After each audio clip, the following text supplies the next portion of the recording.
السلام عليكم، ازيكم عاملين ايه؟ معاكم مهندس ادهم وحلقه جديده من هنجيب لك من الاخر.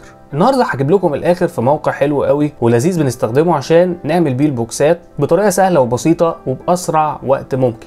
بمنتهى البساطه بروح في جوجل واكتب له في السيرش اسم الموقع، اسمه ميكر كيس، دوس انتر.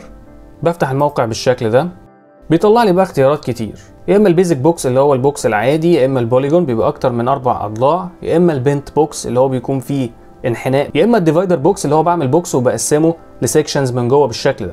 انا هشتغل على البيزك بوكس او السمبل بوكس يعني. بيطلع لي بعد كده الصفحه دي. اول حاجه هيقول لي حدد لي اليونتس اللي انت هتستخدمها، يا انش يا ملي. انا بشتغل بالملي. بعدين هيقول لي حدد لي بقى الطول والعرض والارتفاع بتاع البوكس. انا هعمل بوكس 10 سم في 10 سم في 10 سم، هيبقى شكل مكعب. 10 سم يعني 100 مللي، فببدا ان انا اغير الدايمنشن.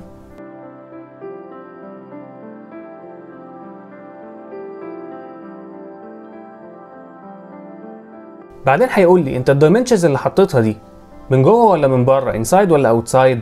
فعلى حسب انت عايز ال 10 سم في كل اتجاه دول جوه البوكس ولا عايزهم يكونوا البعد من بره البوكس، يعني عايز من الحرف اللي بره للحرف اللي بره يكون بالابعاد دي ولا لا. فليكن مثلا هختار ان تكون دي الاوتسايد فعلا. هيقول لك حدد لي الماتيريال ثيكنس، يعني سمك الماتيريال اللي انت هتستخدمها. مثلا الخشب اللي احنا بنشتغل بيه سمكه حوالي 4.5 مللي، تمام.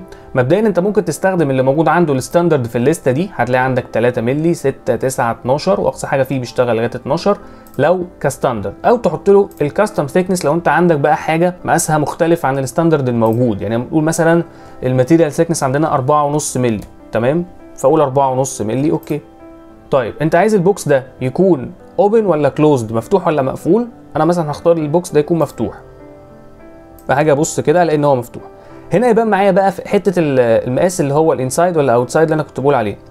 لو انا مختار المقاس اوتسايد يعني ده المقاس من الحرف اللي بره هنا للحرف اللي بره هنا، انما لو اخترته انسايد فالمقاس هيبقى من الحرف اللي جوه للحرف اللي جوه. اختار بقى اوتسايد تاني. لو عايز احرك البوكس ده بالشكل ده بدوس بالماوس عادي وابتدي ان انا احرك والفه زي ما انا عايز. لو عايز اعمل بقى زوم ان وزوم اوت عادي بالسكرول بتاع الماوس وابتدي ان انا اعمل زوم ان وزوم اوت. بعدين هيقول لك انت عايز بقى شكل الحروف بتاعته عامله ازاي. الايدج جوينتس دي عايزها فلات بالمنظر ده، يعني حاجات تتركب فوق بعض بالشكل اللي انت شايفه ده، ولا عايزها فينجر يعني يكون طريقه تعشيق بالمنظر ده، ولا عايزها تي سلوت. تي سلوت ده اللي هي الناس بتحط جزء كده بيبتدي ان هو يجمع الاشكال في بعض، تبقى قطعه خشب رفيعه وصغيره، بس يعني احنا ما بنستخدمش قوي الطريقه دي، تمام. في الغالب بنستخدم الفينجر جوينت.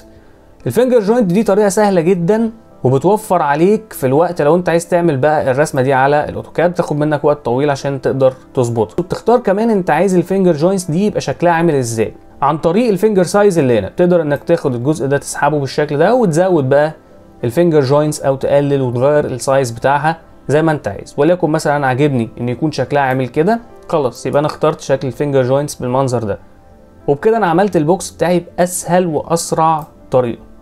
بعدين بروح اقول له داونلود بوكس بلانز، بيطلع لي الشكل ده. يبقى ده كده الافراد بتاع البوكس، وحتى مسميهم لك اهو كمان عشان تبقى عارف كل قطعه بتركب فين. وبعدين هنا هيقول لي مثلا انت عايز البانل ليبلز، عايز المسميات دي تبقى مكتوبه عليها يا انيبلد يا ديسيبلد زي ما انت عايز. انا خليها انيبلد عادي وابقى امسحها بعد كده في الرسم، مفيش اي مشكله. فانا اقول له انيبل.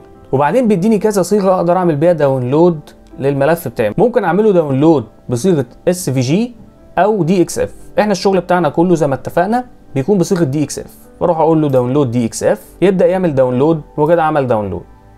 اروح اقول له بقى شو ان فولدر وبفتح الملف كده يتفتح على الاوتوكاد عادي.